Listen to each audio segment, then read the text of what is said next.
enough juice, and it has to be sunny. It can't be a cloudy day. Okay, now we're going to go on to hydrogen. This is Monica's favorite bit, right? You haven't told me I was totally wrong yet, have you? No, I was that. Anyway, my my initial problem with hydrogen is that it costs too much all the way through the process. I had a guy, no lie, yesterday. I was at the Chamber of Commerce meeting of Greater Philadelphia, and we were the Israeli consulate had invited some Israeli business people over as well. This guy stood up there, no lie, said, "We've been working on this hydrogen fuel cell for the last 5 years, and we've only spent $5 million of money, and we still can't get it to work."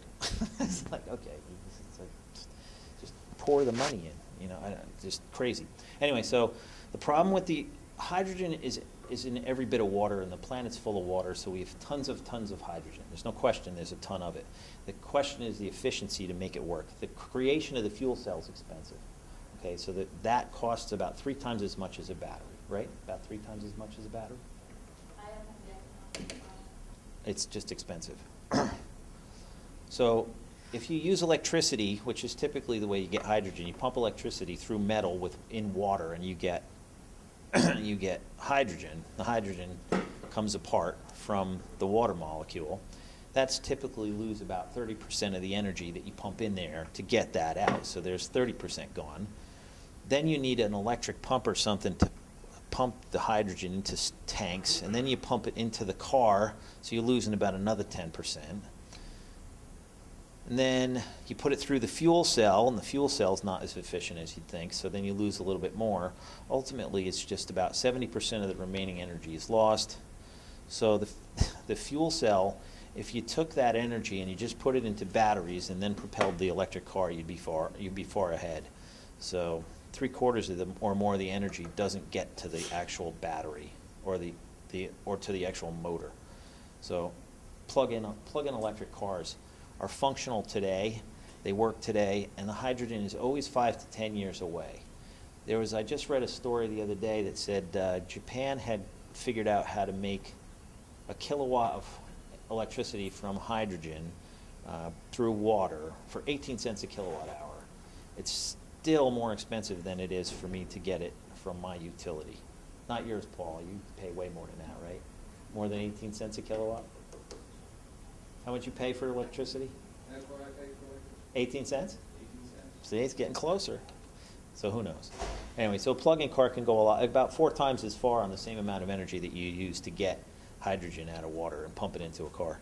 So it doesn't make sense. It's less efficient at the moment. I'm not saying that hydrogen won't at some point become efficient. It's just at the moment it isn't. So in the meantime, I think our best source of alternative fuels are electricity for cars, not hydrogen. It's more expensive as a result. Plus, I think, what was it? The hydrogen car that was here, they say it's $1 million car. So, I mean, you can't buy a hydrogen car. It's too expensive. So even more expensive than my beautiful Tesla. So anyway, here's, what was that? It's all economics because they don't build enough of them. That's why Henry Ford had trouble in 1920 because there were only so many electrics being built and more gas cars being built. Yeah, but he made them. The price of flip-flop. Yeah, but he made them. There were more. Yeah. Because people weren't buying them. They were Right. getting out of electrics because electrics were only being used around cities like New York, Chicago, and a few Right. other big cities. Right, and there were more fueling stations going in, and gas was about $0.05 a gallon. You know, when it's $0.05 a gallon, it's just tough to compete with it.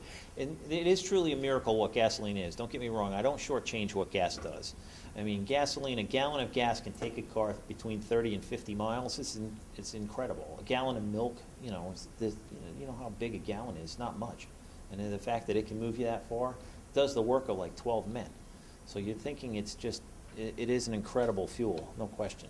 But we're just running out of it, and I think we'd be better off as an economy if we diversified our energy fleet, our transportation fleet, to diversify our energy sources so that we have natural gas, and we have electric cars, and we have, you know, gas cars for diesel and airplane use. So here's an example I'll give you for why an electric car would work, and it makes sense for people. If you have a budget of, say, $15,000, we can get you into an electric car that'll drive 30 miles, and if I'm assuming that you can plug in at work. Pete, sorry you can't plug in at work. But for most people, they'll find a plug at work. and then you can charge during the day and at night, okay? So what we can do here, well, I'm not going to talk about the lithium part. All right. If you look at the numbers up here, the cost per mile for a gas car that gets about 22 miles per gallon, and the gas price, now this is an old slide, at $2.40 a gallon, the cost per mile is about 11 cents. All right, I rounded up. Mine's still about 2 cents a mile, but I rounded up to 3. Okay, so 3 cents a mile for me to charge my electric car that goes 30 miles. Okay, if I go back and forth round trip to work, 30 miles there, 30 miles back, I charge in the middle. We've got 60 miles of round trip commuting. I got 60 miles office and back. For the MPG, for the the gas car is 22 miles per gallon. The EV cost equivalent is about 80 miles per gallon. Okay, so the gallons used per day would be 2.7 gallons, and your cost per gallon is about $2.40. So your daily cost is about $6.55. That actually is higher now because gas is like around what, $2.70, $2.80, right? In New Jersey, it's going up. Okay, so you're looking at a cost difference between $6.55 for a daily gas car versus $1.80 for my electric car. And the weekly cost is about $32 for the gas car, about $9 for the electric car. So you can see how that adds up over a year. Over the period of about 7 years, you're saving about $8,636 with the electric car versus a gas car. Okay, so bottom line is that if you use an electric car, it's going to pay back for you in a bunch of different ways. So that's the electric car. You saw it outside. That's pretty much it for the presentation. Do you have any questions? Yes? What do you do with the batteries after you after they're done? When they're done, we take all the lead acid batteries are recyclable. 95% of all lead acid batteries are recycled.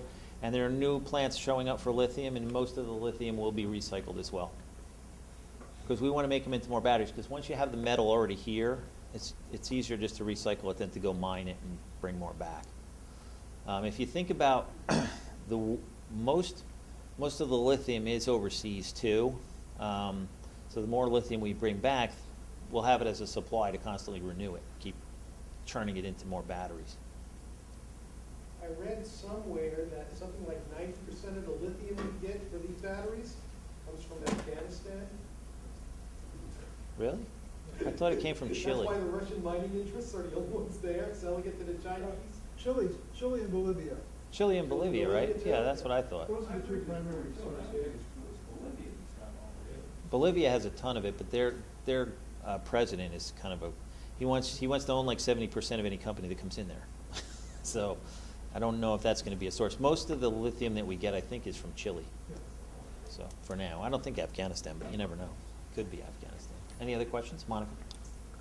Yeah, so instead of buying an electric vehicle, do you think that some of these manufacturers may promote more of a leasing option? Wouldn't that be better for a consumer because you wouldn't have to worry about your batteries degrading and just get a new electric vehicle every 3-4 years? It's possible. They haven't really shown any interest in marketing electric cars at all. I mean, the BMW e-Mini was only available on a lease. It was only available for 1 year. It was like $700 or $800 a month, and then they took them all back at the end of the year. So they didn't even keep them out. So they're all gone. Some of them have extensions. One might be here tonight. They got a year extension on the lease, but most of those were taken back. All the EV ones were taken back and crushed. So the Leaf is the only one, and the Tesla, the only ones that are actually going to be sold and being able to be bought. Better Place is doing that in foreign countries like Israel and Denmark. Better Place has the idea of swapping the battery in the car, so you never actually own the battery of the car. So you drive into a charging station type of a facility, it's a battery swapping station. It'll drop out the battery, put a new battery in less than a minute, and you're out the door. So it's even faster than a gas fill-up, which is kind of neat. I've seen it on the videos. If you go to YouTube and you put in Better Place, they'll show you that video. They're using it for fleets of taxis in Japan right now. So the cars, when they're done, done taking people around, they drive to the battery swapping station, pop in, get a battery swap, and drive back out. So it's really pretty neat. The other thing that Japan is doing, which is neat, is a bus that's capacitor based. So it's got a load of capacitors in the roof of the bus. It drives up to the stop, lets people on and off. A little lever comes down and it juices up all the capacitors. Then it drives along to the next stop, and then it comes down, juices it back up with the capacitors. So it's a pretty neat idea, because the capacitor kind of has all of its energy in it, and it dumps it all out at once. So you can't really control it. It's either full or empty, full or empty, full or empty. So they must have a wave of it that just propels it down to the next stop, and then they keep using it. Any other questions? Oh, did I answer? The other thing you brought up that kind of jogged my memory is that the passenger car market in the United States, registered cars, is about 250 million cars. The market for new cars is about 15 million cars on a good year. Sometimes it goes down as low as 9 million. So you're looking at 250 million cars. If we want to make an impact into the market to change it over to electric, we have to convert some of them that are already on the roads. It's just, it'll take too long to get anywhere if we just go after it. Even if all the new cars were sold were electric, which would be a dream, ain't gonna happen. So what we want to do is start to work on both sides of the fence. That's why I thought my company was perfect to do that, is to get people into electric early, get the early adopters and move forward. More questions? Right, so there's another model for getting rapid adoption of electric vehicles, and that's the car-to-go model. Okay. Which you buy this membership, car-to-go, and it's between $50 and $500 a year. And it pays for everything like your insurance and your access to vehicles. And I think there are about 4 or 5 major cities in the U.S. that have this fuel car-to-go. Is that like Zipcar? Pardon me? Is that what Zipcar is? It's Like it's Zipcar. like that. So, and also there are foreign franchises, so you can actually